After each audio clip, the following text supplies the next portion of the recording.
तुम्ही जे काही करता, जे काही खरेदी करता, जे काही दान करता ते कधीच कमी होत नाही.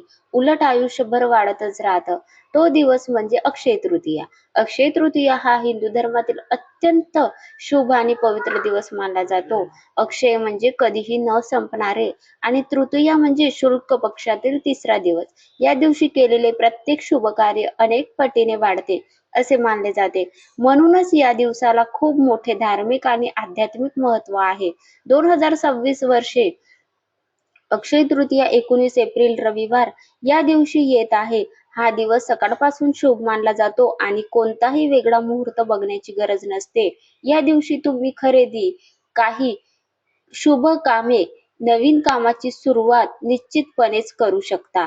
आता बहुतेक लोकांच्या मनात येणारा पहिला विचार म्हणजे या दिवशी सोने खरेदी करायचे. पण खरं सांगायचं तर सोन्यापेक्षा काही गोष्टी खूप जास्त महत्त्वाच्या आणि फळ देणाऱ्या असतात. आणि त्या गोष्टी जर तुम्ही श्रद्धेने केल्या तर तुमच्या जीवनात खरा बदल घडवू शकतो. सर्वात पहिली आणि महत्त्वाची गोष्ट म्हणजे धान्य. धान्य अन्नधान्य खरेदी. तांदूळ, गहू, डाळी अशी धान्य या दिवशी घरात आणली तर घरात कधीही अन्नाची कमतरता भासत नाही असे मानले जाते. म्हणून अन्न हेच जीवन आहे आणि अन्नदान हे सर्वात मोठे दान आहे. अन्न हे सर्वश्रेष्ठ आहे असे मानले जाते. त्यामुळे या दिवशी धान्य खरेदी करणे अत्यंत शुभ आहे. त्यानंतर पाण्याची संबंधित वस्तू जसे की मातीचे मडके, घागर किंवा पाण्याचे भांडे खरेदी करणे खूप शुभ मानले जाते. पाणी म्हणजे शांती, समाधान आणि जीवनाचे प्रतीक आहे. त्यामुळे घरात अशा वस्तू आणल्याने सकारात्मक ऊर्जा वाढते आणि घरातील वातावरण शांत राहते. विशेषतः उन्हाळ्यात या गोष्टीचा उपयोगही होतो आणि धार्मिक दृष्ट्याही याला खूप महत्त्व आहे. या अक्षय तृतीयेच्या दिवशी आपण मातीचे मडके घरी आणलेच पाहिजे. तिसरी अत्यंत महत्त्वाची गोष्ट म्हणजे तुळशीचे रोप. तुळस ही देवी लक्ष्मीची रूप मानली जाते. या दिवशी तुळशीचे रोप आणून घरात लावल्यास घरात सुख, समृद्धी आणि सकारात्मक ऊर्जा वाढते. रोज तुळशीची पूजा केल्यास घरातील नकारात्मकता दूर होते. तुळशीमधून शुद्ध हवा आपल्याला मिळत असते आणि आर्थिक आर्थिक स्थैर्य मिळते असे मानले जाते. त्यानंतर शंख. शंख खरेदी करणे देखील खूप शुभ मानले जाते. शंख घरात ठेवला की वातावरण पवित्र राहते आणि नकारात्मक शक्ती दूर होतात. रोज सकाळी शंख वाजवल्यास पिंपळ, वड, बेल, विशेष म्हणजे पिंपळ, वड, बेल, केळीचे झाड अशी झाडे लावल्यास आयुष्यभर पुण्य मिळते आणि निसर्गाशी आपले नाते मजबूत होते.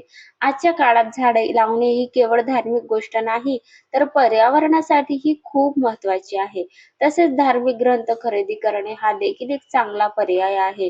गीता, रामायण, भागवत असे ग्रंथ घरात आणून त्यांचे वाचन सुरू केल्यास मन शांत होते आणि जीवनाला योग्य दिशा मिळते. ज्ञान ही सर्वात मोठी संपत्ती आहे आणि ती कधीही कमी होत नाही. म्हणून या दिवशी ज्ञानाची खरेदी करणे अत्यंत शुभ मानले जाते. आपल्याकडे स्वामी चरित्र सारामृत नसेल तर ती खरेदी करून नक्कीच घरी आणावे. जर तुम्हाला सोने खरेदी करणे शक्य नसेल तर चांदी खरेदी करणे देखील शुभ मानले जाते. चांदी ही चंद्राशी संबंधित असल्यामुळे मन शांत ठेवते आणि घरात सौम्य आणि सकारात्मक ऊर्जा निर्माण करते. त्यामुळे चांदी खरेदी करणे हा देखील एक उत्तम पर्याय आहे. पण या सगळ्यापेक्षा सर्वात मोठी आणि महत्त्वाची गोष्ट म्हणजे दान. अक्षय तृतीयाला गरजू लोकांना अन्न आणि कपडे देणे हे सर्वात मोठे पुण्य मानले जाते. या दिवशी केलेले दान अनेक पटीने वाढते असे शास्त्र सांगते. जर तुम्हाला शक्य असेल तर एखाद्या गरजू व्यक्तीला या दिवशी जेवण द्या, घरी जेवायला बोलवा, पाण्याची सोय करा आणि कपडे दान करा. हेच खरे अक्षय पुण्य आहे. शेवटी ही गोष्ट लक्षात ठेवा की अक्षय तृतीया म्हणजे फक्त सोने ही खरेदी करण्याचा दिवस नाही तर चांगले कर्म साठवण्याचा दिवस आहे. या दिवशी श्रद्धा मनापासून सेवा करा आणि दया असेल तरच या दिवसाचे खरे फळ मिळते. त्यामुळे अक्षय तृतीयाला सोन्याच्या मागे न धावता अन्न, तुळस, पाणी, ज्ञान आणि दान या गोष्टींना महत्त्व द्या आणि तुमचे जीवन खऱ्या अर्थाने अक्षय करा. या दिवशी दान धर्म करायला मात्र विसरू नका. सोन्यापेक्षाही मोलाच्या वस्तू या आहे. सोने खरेदी करा कारण सोन्याचे भाव खूप वाढलेले आहे. सोने खरेदी करा, पण त्यापेक्षाही आपल्याला घरी ज्या गोष्टीची आवश्यकता आहे, ती गोष्टी या दिवशी नक्की करा. कारण अक्षय अक्षय तृतीया हा 3.5 मुहूर्तापैकी एक मुहूर्त मानला जातो. म्हणून या दिवशी ज्या गोष्टीची आपल्याला आवश्यकता आहे, ती गोष्टी घ्या. जमीन घ्यायची असेल ते सुद्धा या दिवशी घेऊ शकतात. भूमिपूजन सुद्धा या दिवशी केल्या जातात असे म्हटले जाते.